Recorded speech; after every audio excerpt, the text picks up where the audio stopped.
Tere õhtust, Eestimaa noored!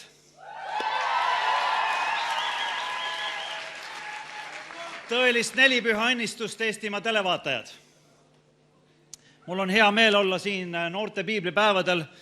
Need piiblipäevad kannavad pealkirja nii lähedale kui võimalik. Ja ma tegelikult ise ka ei usu, et ma mäletan esimesi piiblipäevi, mis olid 36 aastat tagasi. Ma olen nii vana mees. See on uskumatu, minu enda jaoks ka. Aga mul on tohutult hea meel olnud need aastad näha seda, et ikka jälle tuleb uus põlvkond noori peale, kes usuvad seda, et piibel midagi tähendab ja elu Jumalaga on õnnistuseks. Ajastud ja põlvkonnad vahetuvad. Moevoolud tulevad ja lähevad. Rahaühikud, valitsused ja ühiskonnakorraldused muutuvad. Aga piibel jääb samaks. Eks ole? Ja piiblipäevad jäävad samaks. Ja piibli sõnum jääb samaks. Piibel ütleb meile seda, et keegi ei ole iialgi Jumalat näinud. Ja selle piibli lausega tegelikult peaksid kõik inimesed ühtemoodi olema nõus. Kas nad usuvad Jumalat või ei usu, keegi ei ole kunagi Jumalat näinud, aga piibel ütleb veel midagi. Keegi ei ole kunagi Jumalat näinud, aga ainusündinud poeg on meile teate toonud. Esimeste piiblipäevade aegu, kui Eestit valitses ateistlik nõukogude totalitaarrežiim ja selle kord, siis öeldi, et Jumalat ei ole olemas. Koolides ja ülikoolides õpetati, et Jumalat ei ole olemas. Samal ajal tunnistasid piiblipäevalised ja need inimesed, kes olid kirikutes seda, et ehkki keegi ei ole kunagi Jumalat näinud, on ta siiski kogetav ja elamust tekitav. Me ei ole keegi kunagi Jumalat näinud sellepärast, et me elame Jumala keskkonnas. See on umbes samamoodi nagu väike loode enne, kui ta on sündinud. Ta ei ole kunagi näinud oma ema nägu, sellepärast, et ta on selle ema sees. Ja alles siis, kui ta tuleb ema seest välja, võib ta näha seda ema, kes ta tegelikult on sünnitanud. Inimene, kes elab Jumala maailmas, on täpselt samamoodi nagu selles keskkonnas, kus ta ei saa näha tegelikult, milline see Jumal lõpuks on, sest Jumal on suurem kui inimene. Aga nii nagu laps oma ema kõhus võib tunnetada seda, et ema teda armastab, ema hoolitseb tema eest. Nii võime ka meie seda tunda ja kogeda, isegi kui me seda alati ei teadvusta. Piibel ütleb, et see sama nähtamatu Jumal, see, keda keegi ei ole kunagi näinud, on oma ainusündinud poja Jeesuse Kristuse lasknud siia maailma sündida selleks, et ta ütleks meile seda, et Jumal meid armastab. Üks Kanada astrofüüsik, tema nimi on Hugh Ross, kes on tegelikult imelaps ja kes luges läbi kogu oma kodulinna kosmoloogilise kirjanduse. Ja pärast seda luges piiblit, korraga avastas, et selle maailma, selle korra, selle ühiskonna, selle kosmose taga peab olema tegelikult mingi suurem mõistus, mingi suurem arusaamine. Ja siis ta avastas selle, et selle taga tegelikult peab olema see Jumal, keda kristlased usuvad. Hiljem ta kirjutas raamatu Jumal ja kosmos ja ütles seda, et Jumal, kui ta on tõepoolest Jumal, peab omama rohkem mõõtmeid kui meie siin selles maailmas. Mis see tähendab? See tähendab seda, et kui meie elame 3 või isegi näiteks 4 mõõtmelises aegruumis, et siis Jumal võiks korraga olla näiteks 12 mõõtmes. Me seda ei suuda isegi kuidagi ette kujutada, mida tähendaks 12 mõõdet. Aga Hugh Ross ütleb, et see on Jumala jaoks tavaline reaalsus. Ja nüüd ta toob sellise näite, et ütleb, et kui me ütleksime, et inimene on 2-mõõtmeline, mitte 3-mõõtmeline, et inimesel on ainult tema pikkus ja laius. Et oleks nagu see väike paberileht, nii õhukene ja 2-mõõtmeline. Aga kui Jumalal oleks 1 mõõde ainult veel juures, et siis, kui Jumal tuleks meile nii lähedale kui võimalik, me ometi ei saaks temast mitte midagi teada ega aru. Sellepärast, et ta ei ole meie mõõtmetes. Ja on ainult üks lahendus, et Jumal tuleb meie mõõtmesse sisse. Ja kui ta tuleb meie mõõtmesse sisse, siis me tunneme teda nii palju, kui ta meile on ennast siin ilmutanud selles meie mõõte väljas. Rohkem mitte. Ja piibel ütleb, et Jumal ongi tulnud meie mõõtmesse sisse Jeesuse Kristuse kaudu. Jeesus Kristus on Jumal ainusündinud poeg. Ja piibel ütleb, et tema on, kes teda on näinud, see on näinud Jumalat. Piibel ütleb, et tema on nähtamatu Jumala kuju. Piibel ütleb veel seda, et tema on Jumala nähtamatu kuju, ta on rääkinud meile oma poja kaudu, kelle läbi ta on ka maailmad teinud. kes olles tema kirkuse, kiirguse, tema olemuse kuju ja kandes kõiksust oma väesõnaga, on pärast seda, kui ta oli täide viinud pattude puhastamise, istunud au suuruse paremale käele kõrgeimas taevas. Ma mõtlen, miks Jumal pidi tulema siia maailma? Ja miks Jumal pidi pattude puhastust toimetama? Ma pean tunnistama, et ma tegelikult sellest lõpuni aru ei saa.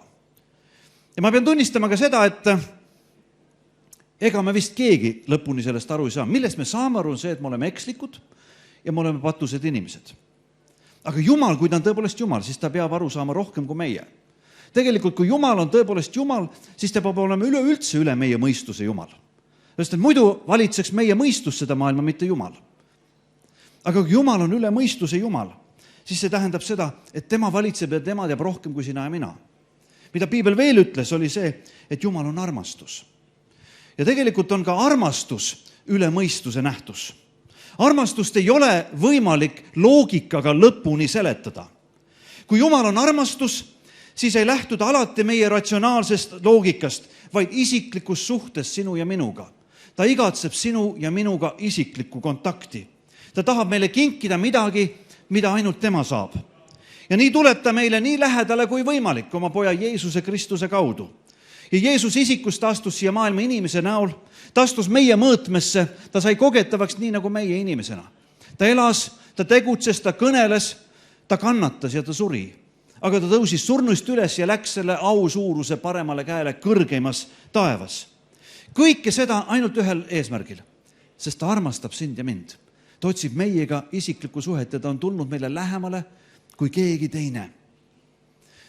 Olin ühes noortelaagris, kus noored nagu ikka mängivad palli ja see pall endas ühe sellise kämpingu katusele ja ta põrgatas seal katusel nii palju, et selle katuse alla tehtud linnupesa, pääsupesa tuli lahti ja kukkus sinna maha. Ja korraga me seisime seal ja seal oli üks pisikene pesa ja seal olid imepisikesed pääsukese linnud olid seal sees. Õnneks oli meiega üks bioloogia tudeng, kes ütles, et ärge puutuge seda. Sellepärast, et kui inimene puudutab pääsukest, siis ema jätab nad maha. Ja me siis seisame selle ümber selle pääsukese pesa ja me saame aru, et ema tuleb nüüd ja ema tuleb sinna kohta, kus ta teadis, et tema pesa on ja ta vaatab sellele mitte kedagi. Ja siis ta lendab ära ja tuleb järgmise tiiruga ja jälle. Ja see pääsuke satub nagu sellisesse meeleheitesse, et kus ta on, kus on minu lapsed. Ja me seisame seal ja me saame aru, et meie ei saa talle seda öelda kuidagi.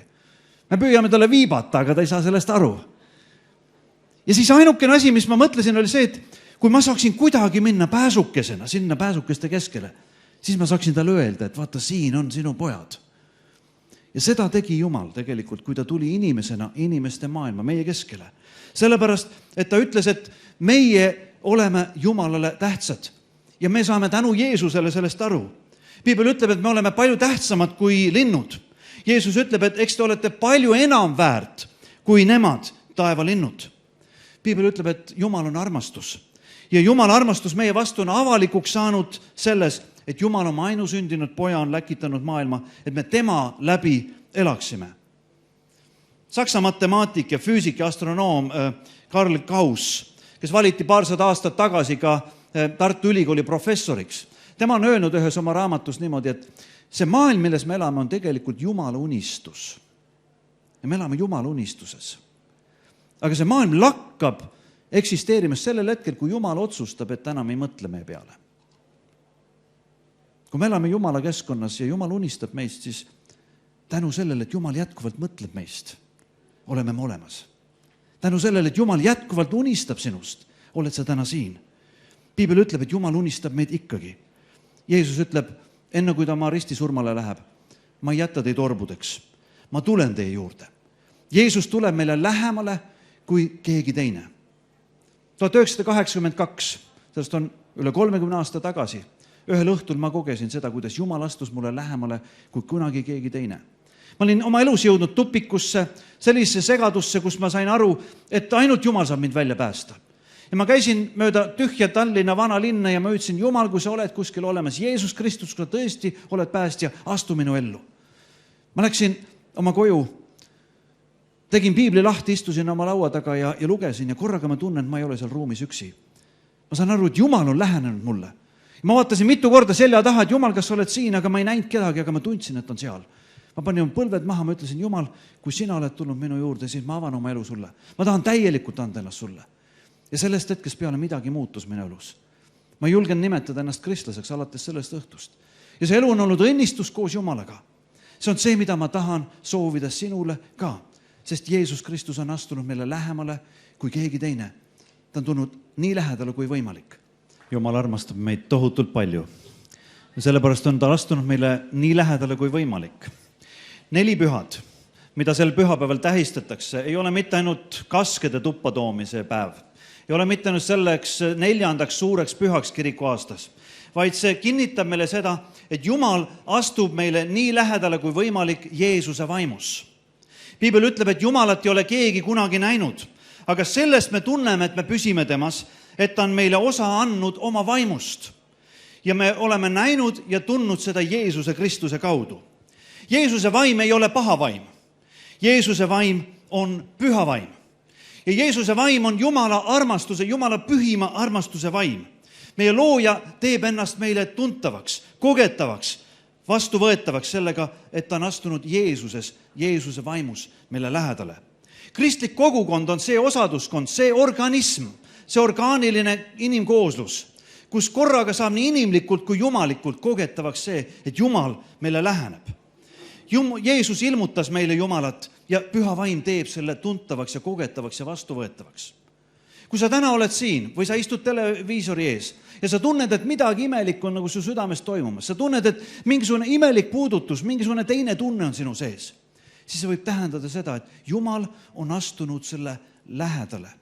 Jumal on tulnud sulle nii lähedale kui võimalik Jeesuse vaimus ja ta tahab sinu elu täita, ta tahab sinu elu muuta. Viini muusikariistade muuseumis on üks niisugune võimalus, et seal on palju ajaloolisi muusikariistu, igasugused klavessiinid ja tsitrad ja kõik. Ja kui sa lähed sinna muuseumisse, siis sa võid saada omal kõrvaklapid kaasa. Ja kui sa käid lihtsalt seal muuseumisaalides, kõik need instrumendid on vait. Aga kui sa astud umbes 1.5 kaugusele sinna sellest instrumendist, siis korraga sa oma kõrvaklapid sa hakkad kuulma, kuidas see instrument mängib. Ja niimoodi ühe teise juurde minnes, aga korraga see kõnetab sind. Ja kui ma seal olin, siis ma mõtlesin, et Jumal teeb samamoodi, et kui me tuleme siia kristlaste keskele, seal, kus Jumala vaim Jeesuses Kristus liigub, seal korraga Jumal hakkab kõnetama meid ja me korraga tajume seda, et ta räägib meiega, tema hääl on kogetav ja tuntav. Ja Jumal tahab seda sulle kinkida täna, siin ja praegu samamoodi. Siin samas nende noorte keskel kehastub tegelikult Jumala püha vaim oma imelises väes. Jeesus Kristus, kui tema oli üles tõusnud ja taevasse läinud, ütles, et ma saadan talle oma püha vaimuse sündis 4 pühapäeval. Siis inimesed vaatasid, nad said aru, et need ei ole tavalised inimesed, nende elus on midagi erakordset. Ja nad küsisid, mida me peame tegema. Ja siis Jeesuse esimene jünger ja koguduse rajaja Peetrus, ta tõuseb üles ja ütleb neile, parandage meelt ja igaüks teist lasku ennast ristida Jeesuse Kristuse nimesse oma pattude andeks andmiseks. Siis te saate püha vaimu anni, sest see on tõotus, mis on antud teile ja teie lastele ning kõikidele, kes on eemal, keda iganes Jumal, meie issand, enese juurde kutsub. Jeesus ütleb, et on 5 asja, 5 sammu, mida meie võime teha. Jumal on tulnud meile nii lähedale, kui on võimalik. Aga nüüd on meie võimalus teha. Esiteks, parandage meelt. See tähendab, et ma muudan oma mõtlemist Jumala suhtes teistsuguseks. Kui ma olen ta muidu jätnud elus selja taha või üldse nagu seljaga ta tema poole olnud, siis sa pöörad ennast tema poole. Kui sa oled mõelnud Jumalast negatiivselt, siis sa võid avada ennast positiivsele, mis Jumal toob. Ja kui sa oled läinud Jumalast eemale, siis sa hakkad tema poole tulema. See on meeleparandus, see on pöördumine. Teine asi, ta ütleb, et ristimine, järgmine samm. Võib-olla sa oled meelt parandanud, aga sa ei ole veel ristitud. Siis Peetrus ütleb, laske ennast ristida. See tähendab, et ma märgistan ennast selles usus, et Jeesus läks minu eest ristile, ta suri, ta tõusis üles. Ma võtan selle veemärgi nagu enda peale.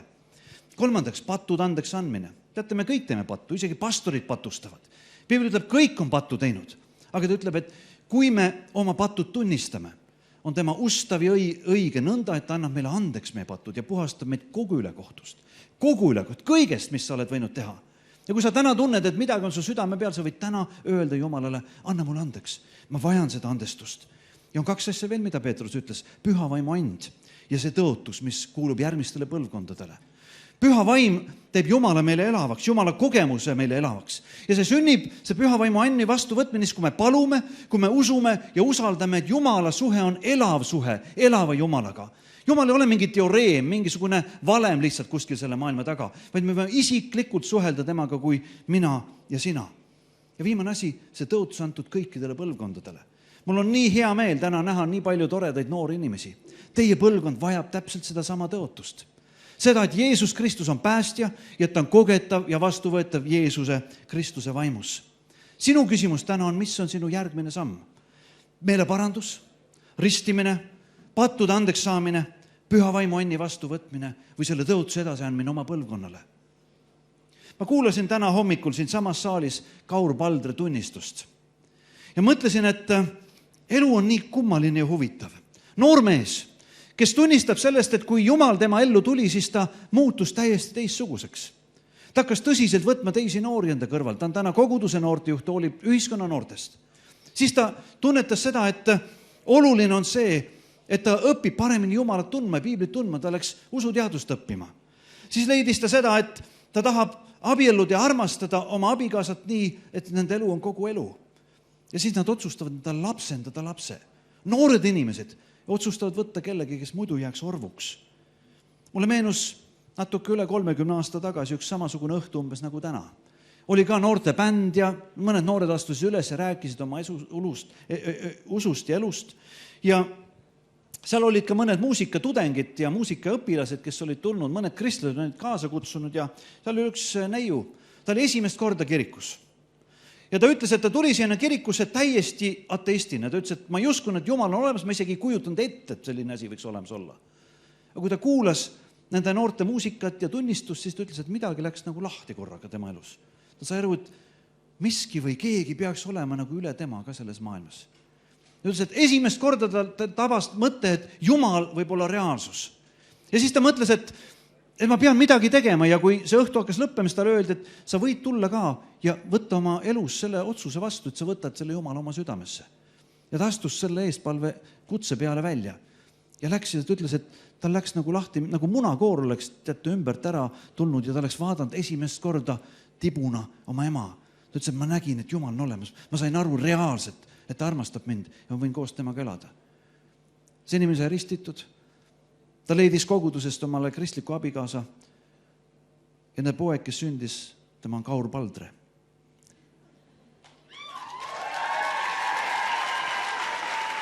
Ja ma mõtlesin, teate noored, täna hommikul siin istudes, et kui see neiu ei oleks tol päeval julgenud avada ennast sellele Jumala kogemusele, keda ta ei uskunud, keda ta ei tundnud, siis oleks see väike Kaspar olnud täna ikkagi veel orb. Aga tänu sellele, et see neiu sai kristlaseks ja elas oma elu niimoodi, et Kaur võis sündida kristlikusse perekonda ja õppida tundma usku, lootust, armastust Jumala vaimus. Võtab ta elu tõsiselt nõnda, et armastab oma naist täiega. Ta ütleb, et võtame selle orvu oma ellu. Võtame ta vastu ja armastame teda. Jeesus ütleb, ma ei jäta teid orbudeks, ma tulen teie juurde. Jeesus tuleb täna oma pühas vaimus meie juurde nii lähedale kui võimalik. Ja meie võimalus on teda lihtsalt vastu võtta. Sa ei pea olema selles maailmas enam üksi. Sa ei pea tundma ennast orvuna, vaid sa võid olla see, keda Jumal on kutsunud sind olema Jumala laps, tema armastatud poeg ja tütar, tema perekonda kuuluv inimene. Me palvetame. Jumal, me täname sind selle eest, et sa oled meid armastanud nii meeletult palju.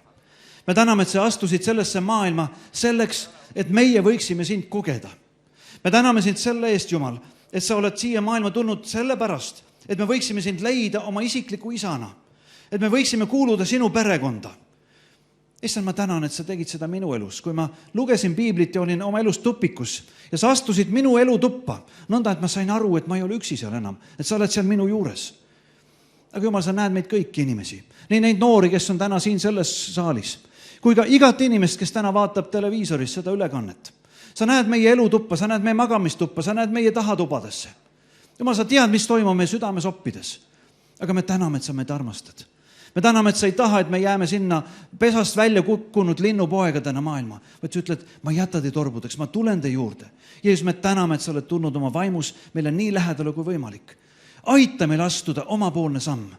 Aita meil astuda see samm, mis toob meid sinu juurde kokkupuutesse, elu muutvasse suhtesse, otse kui ülevalt sündinud suhtesse sinuga. Issa, ma palun, et me võiksime seda selgelt täna otsustada ja teha. Me täname, et sa kuuled meid ja vastad meil oma hea nime pärast. Aamen. Armas televaataja, ma tahan nüüd sinu poole pöörduda. Sa oled vaadanud seda ülekannet ja oled kuulnud, mis ma olen rääkinud. Võib-olla sa mõtled, mida ma nüüd peaksin tegema. Ma tahaksin öelda, et ka sinu elus on 4 pühadel need 5 sammu. Üks nendest võib-olla on sinu oma. Võib-olla sa mõne nendest sammust oled teinud, aga see on sinu võimalus. Esiteks Peetrus ütles 4 püha päeval, et parandage meelt. Võib-olla sa võid midagi täna oma mõttes muuta ka suhtumises Jumalasse, kaasa inimesse, nendesse inimestesse, ühiskonda, kes on su kõrval. Muuda oma meelt Jumala suhtes positiivseks. Mõtle selle peale, et ta on tegelikult reaalselt sind armastav isa ja võtta teda vastu. Teiseks, Peetrus ütles, laske ennast ristida. Kui sa ei ole ristitud, leia üks kirik, üks kogudus, kus ristitakse ja astu sinna ja ütle, et ma tahan uskudes Jeesusesse, võtta ka selle oma ellu vastu. Võib-olla sa tunned, et sa oled eksinud nii palju, et su elus on nii palju patti ja tegijusid ja tegemata jätmisi, sõnu ja mõtteid ja probleeme, mis nagu matavad selle Jumala suhte. Piibel ütleb, kui me tunnistame patud, siis Jumal annab meile andeks me patud. Ja sa võid selle Jumala andestuse paluda oma ellu ka täna seal, kus sa istud oma elutoas. Jumal ei taha, et me jääme nagu lihtsalt teoreetiliselt teda uskuma, vaid ta ütleb, et me võime võtta vastu tema püha vaimu anni. Ja see tähendab elavat suhet Jumalaga. Ja sa leiad selle püha vaimu kogemuse ka kristlaste keskel, kui sa astud mõne koguduse juurde, mõnesse kirikusse, kus kristlased kogunevad. Ja lõpuks ütle see tõotus edasi 4 pühal ka oma järgmisele põlvkonnale, oma lastele, oma lastelastele, võib-olla nendele, kes on sinu kõrval. Anname edasi selle meie ajastu inimestele. Ja me näeme, et me elame paremas maailmas, sest Jumal on meid nõnda armastanud ja see on ka sinule õigusega kuuluv. Jumal õnnistagu sinu 4 pühade aega.